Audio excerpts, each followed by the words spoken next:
Open na, open. I-assemble pa yan eh.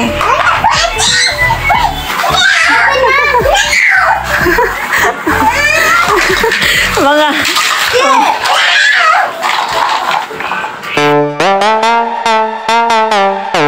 Hello mga kapalalang! Welcome back to my channel!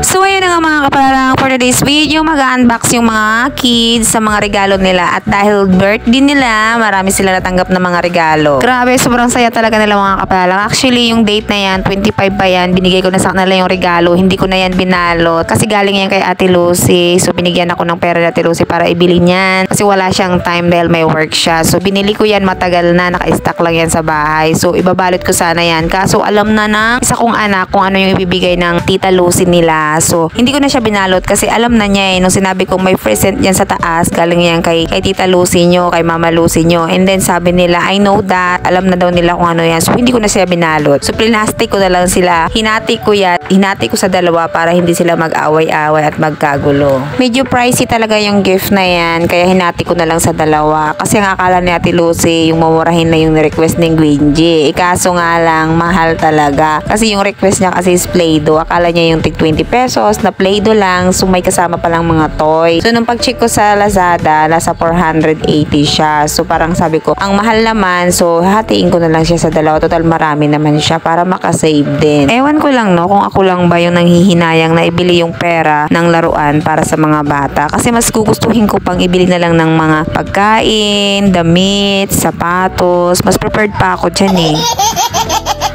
So, ayun na nga mga kapalalang, at dahil hindi namin naranasan ng mga kabataan namin ng partner ko yan, so nakisali kaming maglaro.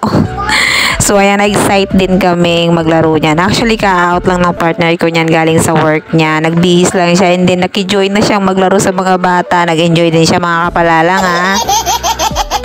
At syempre mga kapalalang, hindi ko papataro yung bunso dyan. Syempre nakikilaro din siya at nagalit na yung mga ate niya dyan kaya kinuha siya ng tatay niya. And then pagkatapos niya may kumatok, binuksan ng partner ko, yun pala yung mga kapatid niya dumating na kasi kinabukasan na kasi yung birthday yan, magsi-celebrate na kami. Mag-outing kasi kami. And then nag-unbox na rin sila ng mga regalo galing sa auntie nila. Ayan. Ayan yung mga regalong nakuha nila. Mas prepared talaga ako mga kapalalang na pag yung nagregalo sa mga anak ko, yung mga gift na hindi yung pera. Kasi sa totoo lang may stress talaga ako kapag pera yung natanggap ko. Hindi ko kasi alam kung ano mabibili ko, anong bibilihin ko para sa kanila. Mas maganda kasi yung galing sa ninang nila tapos nakabalot, or galing sa mga tita nila na nakabalot tapos masusurprise na lang sila kung anong laman. At least ma-appreciate nila yun. Hindi katulad ng sa akin galing na parang iniisip nila na galing naman to kay mami, hindi galing sa ninang nila kasi ako yung bumili, ako yung kasama nilang bumili. So ayun na nga mga kapalalang, hanggang dito na lang muna ang aking video. Please don't forget to like and subscribe, and tsaka nabayanan nyo na lang ang aking susunod na video kasi nandun yung full video ng pag-swimming namin. Thank you!